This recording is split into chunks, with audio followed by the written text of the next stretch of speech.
नमस्कार व्यूअर्स, और आप सब लोग कैसे हैं। आशा करती हूँ आप सब लोग अच्छे होंगे, स्वस्थ होंगे और मेरा शिव पुराण का पाठ अवश्य देखते होंगे। आइए सबसे पहले हम जान लेते हैं कि कल तक हमने कहाँ तक जाना था। कल तक था कि आसनों के ऊपर विचित्र बिछौनों से आच्छादित एक सुखद दिव्य आसन की कल्पना करें जो शुद्ध विद्या से अत्यंत प्रकाशमान हो। आसन के अनंतर आवाहन, स्थापन, सनिरोधन, निरीक्षण एवं नमस्कार करें। कल यहाँ तक था। अभी मैं आपको बता दूं कि ये पाठ एक शुभ पाठ है, मंदिर के लिए कर रही हूँ और इसमें आप सब लोगों का सहयोग चाहती हूँ कि आप सब लोग सब्सक्राइब करें, लाइक करें और शेयर करें, और अपने परिवार और मित्रों से भी सब्सक्राइब और शेयर करने के लिए अवश्य कहें। तो जिस मंदिर का मैंने वर्णन किया है उस मंदिर की मैं फोटो डाल रही हूँ, और आप लोग बताएं कि आपको मेरा पाठ कैसा लग रहा है, आपको शिव पुराण कैसी लगती है। मंदिर के बारे में जाना आपने, आपको मेरा पाठ कैसा लग रहा है कमेंट बॉक्स से मुझे अवश्य बताएं। तो अब हम चलते हैं आज के पाठ पर। स्वागत करती हूँ मैं आप सभी का अपने इस कार्यक्रम शिव पुराण में। शिव पुराण की ये वायव्य संहिता का उत्तराखंड पाठ है, और इसमें आज आप सुनने वाले हैं शिव पूजन की विधि का आगे का पाठ, जो कल के आगे हम बताएंगे।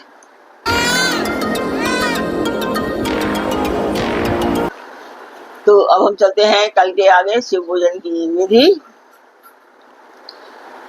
उसके बाद की पाद्य, आचमन, अर्ध यानी कि स्नानीय वस्त्र और यज्ञ पवित्र, गंध, पुष्प, धूप, दीपमणि नैवेद्य और तांबूल देकर शिव को शयन कराएं, अथवा उपयुक्त रूप से आसन और मूर्ति की कल्पना करके मूल मंत्र एवं अन्य ईशानादि ब्रह्म मंत्रों द्वारा सकलीकरण की क्रिया करके देवी पार्वती सहित परम कारण शिव का आवाहन करें। भगवान शिव की अंग कांति शुद्ध स्फटिक के समान उज्ज्वल है। वे निश्चल, अविनाशी, समस्त लोकों के परम कारण, सर्वलोक स्वरूप, सबके बाहर भीतर विद्यमान, सर्वव्यापी, अनु और महान से भी महान है।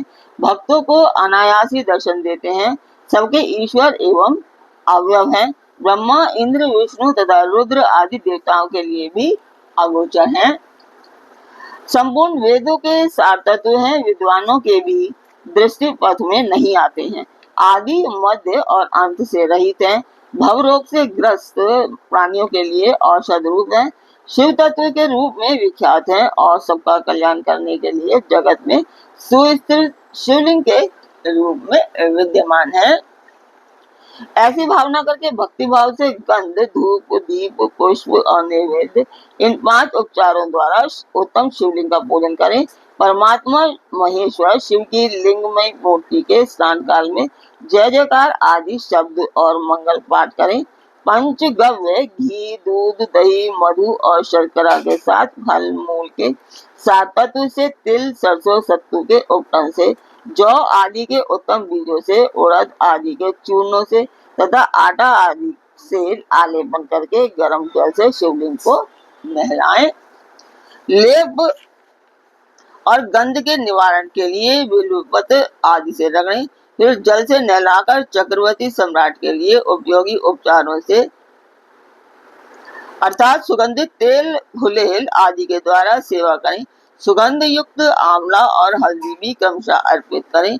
इन सब वस्तुओं से शिवलिंग अथवा शिव मूर्ति का भलीभांति शोधन करके चंदन मिश्रित जल, पुष्प युक्त जल, सुवर्ण एवं रत्न युक्त जल तथा मंत्र सिद्ध जल से क्रमशः स्नान कराएं। इन सब द्रव्यों का मिलना संभव न होने पर यथासंभव संग्रहित वस्तुओं से युक्त जल द्वारा अथवा केवल मंत्राभिमंत्रित जल द्वारा श्रद्धा पूर्वक शिव को स्नान कराएं। कलश, शंख और वर्धनी से तथा कुश और पुष्प से युक्त हाथ के जल से मंत्रोच्चारण पूर्वक इष्ट देवता को नहलाना चाहिए। पवमान सूक्त,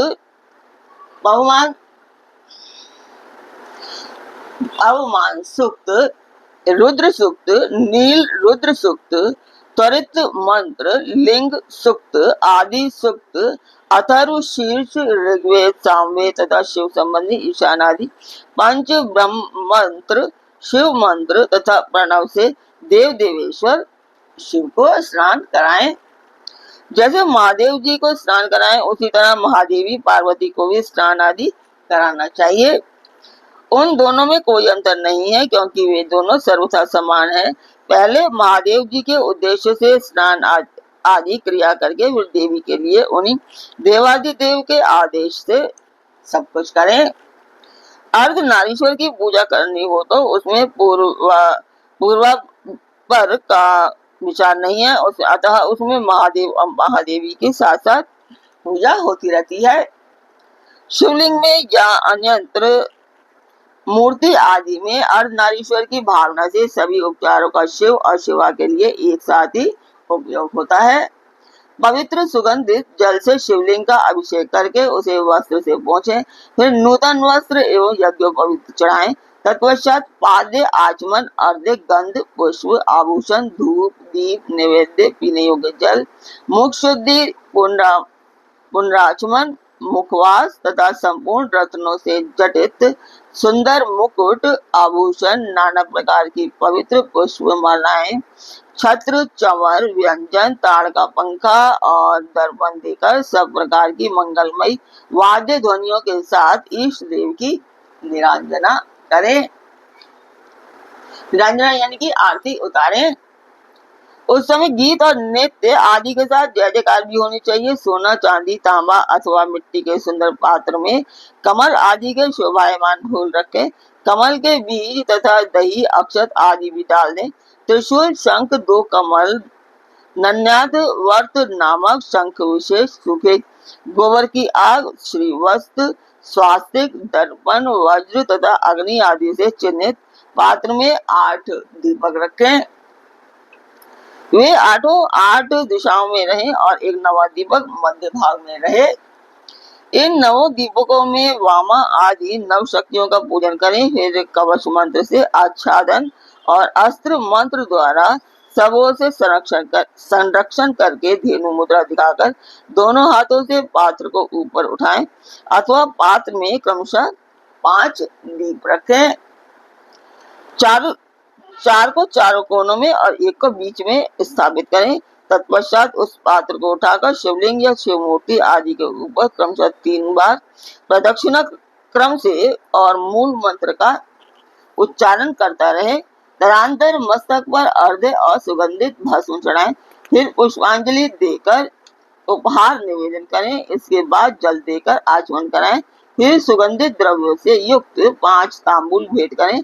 तत्पश्चात प्रोक्षणीय पदार्थों का प्रोक्षण करके नृत्य और गीत का आयोजन करें। लिंग या मूर्ति आदि में शिव तथा पार्वती का चिंतन करते हुए यथाशक्ति शिव मंत्र का जप करें। जप के पश्चात प्रदक्षिणा, नमस्कार, स्तुति पाठ, आत्मसमर्पण तथा कार्य का विनय पूर्वक विज्ञापन करें। फिर अर्घ्य और पुष्पांजलि दें। विधिवत मुद्रा बांधकर इष्ट देव से त्रुटियों के लिए क्षमा प्रार्थना करें।